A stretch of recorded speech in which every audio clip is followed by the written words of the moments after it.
All right, just got off the bus. And then it comes with the sirens. Okay.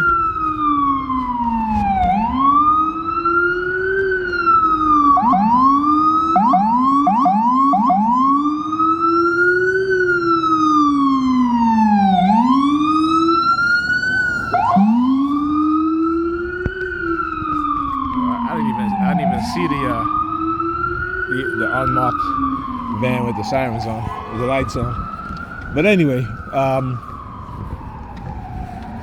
so I got on that bus, right? I sat down. Guy next to me, drunk.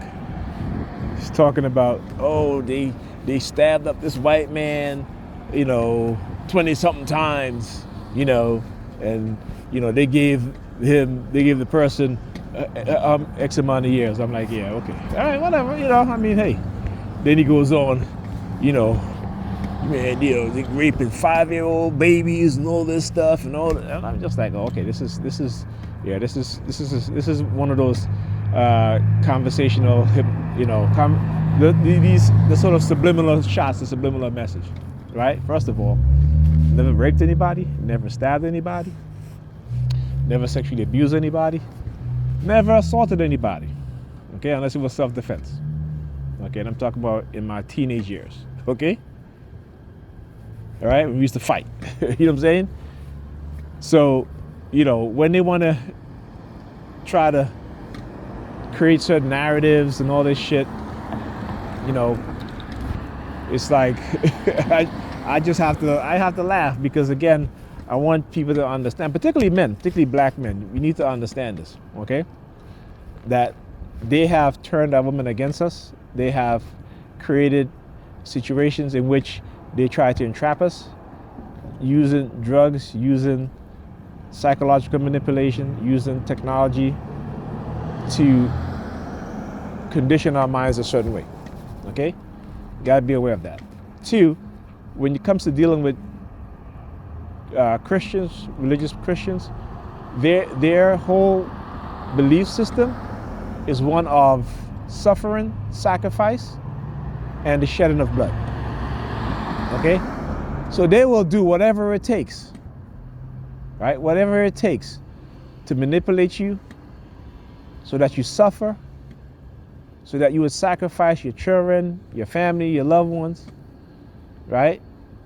And possibly even get you to, do some sort of other crime in order to try to bring you to Christ. That is how they condition people. That is how they manipulate people in order to bring them to Christ, right? To a Jesus Christ that does not exist, to a God that does not exist, at least not in the Bible in the way they describe God in the Bible, right? And again, prior to the 14th century, the word God was never in the Bible. The word God was never in the Quran. The word God was never in the Pentateuch, never in the Torah. Okay? Right? So, that's just to let you know. All right? There was no Jehovah, there was no Jesus, there was no James, there was no John, there was no Josiah, at least not with the J, right? There was no Jeremiah. Okay? There was none of those people that names start with the letter J. There was none of those names. Okay? So, again, understand what it is that they're doing. Understand what's going on.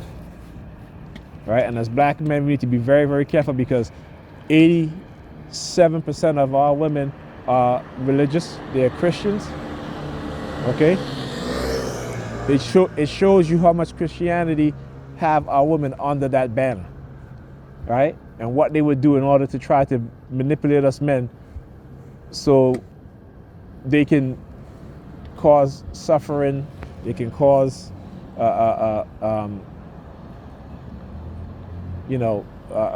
They'll sacrifice you to get what they want to get, right? For money, for elevation within the white society, they'll sacrifice you. Okay? Understand that. All right? So we need to be very careful as black men. Very, very careful. And white men too. Right? You know, you hear the story about that football player from the Buffalo Bills who basically got dropped from the team because of some young girl claimed that he raped her, even though he wasn't there. And even though she consented to having sex with multiple men, right? And that she wanted them to have rough sex with her. So she had all these marks in her and because again, she she felt embarrassed afterwards. She felt shameful. She felt guilty. And so she went and said that they raped her. Okay? When the detective saw the tape, the video, there was no rape happening. It was consensual. But I want you to understand how women are being used, not just by white corporate America and the white racist system and white racist people, but also because of how they are raised and because their parents, right, are not openly talking to them about certain things. You know, she might have watched a porno that had gang, bang, whatever. And she said, you know what, this is a perfect opportunity. I want to try that. You know? Women would do things just off of emotions, just off of their feelings. And then when the embarrassment and the shame comes in, then they're going to put you in harm's way. Right? They'll destroy your career. Right? To protect their perceived innocence. Right? Which is, again, based on lies, based on manipulation. So yeah. Oh, we got, look. What we got going on down here now? Another lights flashing, no sirens this time? What's going on? What's going on? Lights flashing, no sirens this time? And I'm telling you, that's how they are. That's how they are, man. You know what I'm saying? Let me tell you something. One of the most scariest time of my life when I was younger was after me and this young woman, beautiful young woman, you know, I'm not gonna try to, you know, shame her or anything like that, you know, because again, you know, it was her, you know. So we end up having sex. And then she started crying afterwards. Okay, now it was consensual, you know, but you're young, you know, you're in your 20s, what have you, you're young, and you know, you don't know what the hell was going on. You know, you're like, yo, did I do something wrong? What happened, you know? It wasn't that. It was the fact that she had a boyfriend and didn't tell me. But she felt guilty right after. You know, that was one of the most scariest moments of my life. I said to myself, what if this girl leaves here and say that I raped her, right? What if she does that? You know? So again, like I said, you know, but when you're young, it happened once, and, you know, we end up becoming very good friends, you know? And again, women would do these things because if their man is cheating on them, but they love him and don't want to break up the relationship, you know, they may like a dude and they may have that time where they're like, you know, well, this is like payback. They may not look at it. Well, they do look at it as payback. You know, you just don't understand that it's payback, right? Because you may like this girl, and I really did, right? So, again, that was scary for me, right? So, and I'm sure there are other men, not just black men, but other men, white, what have you, who've been in that situation. You have to be very, very careful. That's why, you know, my experience, I tell my kids all the time, especially my oldest son, learn from my experience, okay? This is why I give you that consent form. Any woman that you meet and you guys are gonna have sex, you make sure she sign it.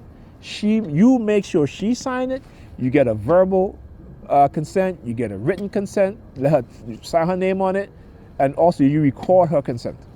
You record her consent.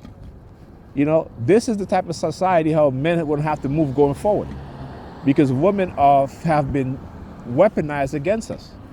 All right, and we have been weaponized against them too. Okay. Don't just think as women being weaponized against men. Men has been weaponized against women too. particularly men that have money. Okay? And this is not new. Men with money have always been weaponized against women. This is why you see, these guys driving fancy cars. They come into the black community, particularly these white men owning businesses and hiring these young, attractive young black women.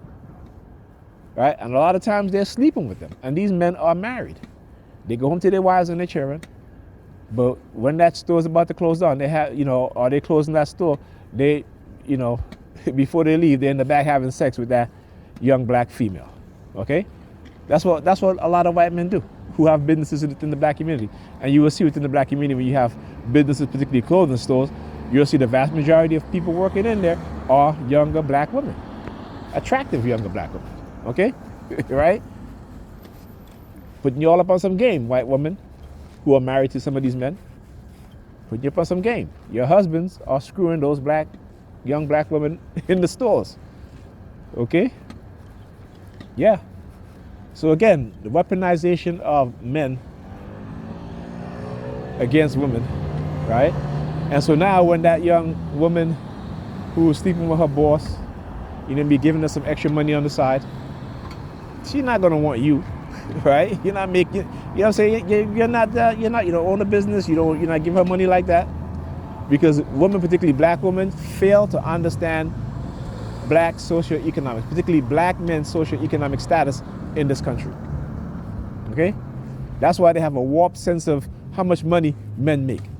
Right? How much money they, like they think that the little bit of money they make, they're balling. They get in the bag.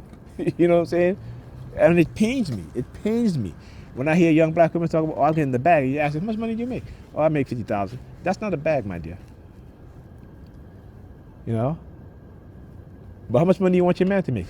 200,000. 300,000. But what if he makes 70,000? Nah, he broke. But he makes more than you. $20,000 more than you. Oh, he broke. This is their mindset. This is their mindset. And again, those men who are making that type of money, they don't want overweight women.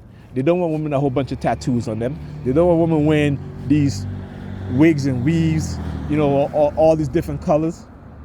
Men with that kind of money, unless you're talking about your sports athletes, your rappers, and to them you're just a groupie.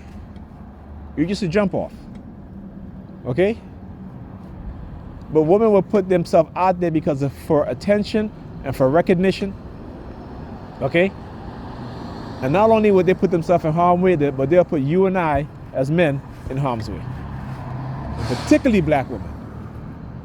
They will put black men and everybody else in harm's way. Okay? So,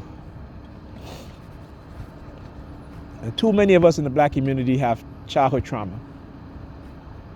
Okay? And I always say we have to look at the behavior of our people, black people, and how we behave, how we've been conditioned, right? But we also have to hold the society at large, particularly the white racist society, for creating the condition in which some of us have certain types of mindset. Okay? Black men and black women. Okay? Dr. Amos Wilson say, black on black crime is the result of white on black crime. All right? So, I'll talk more on that. Talk to you guys in the next video.